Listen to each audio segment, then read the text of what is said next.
বিড়াল হচ্ছে সবচেয়ে সুন্দর একটা প্রাণী। বিড়ালটা হচ্ছে আমাদের আবেগের জায়গা, ভালোবাসার জায়গা। নবীজির একটা বিড়াল ছিল, নাম হচ্ছে মুয়েজ্জা। নাম কি? মুয়েজ্জা।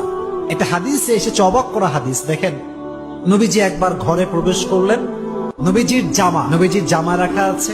হাদিসে এসেছে নবী যখন ঘরে প্রবেশ করলেন, দেখলেন জামার এক সাইডে ছোট্ট একটা বিড়াল আরামে ঘুমাচ্ছে।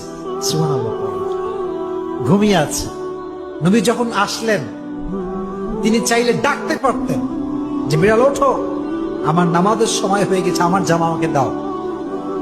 এই হাদিসটি আমি সকালে পড়েছি, বড্ড অবাক হয়েছে। হাদিসে এসেছে নবী বিড়ালকে ডাকেন নাই, তার শরীরে স্পর্শ করেন নাই।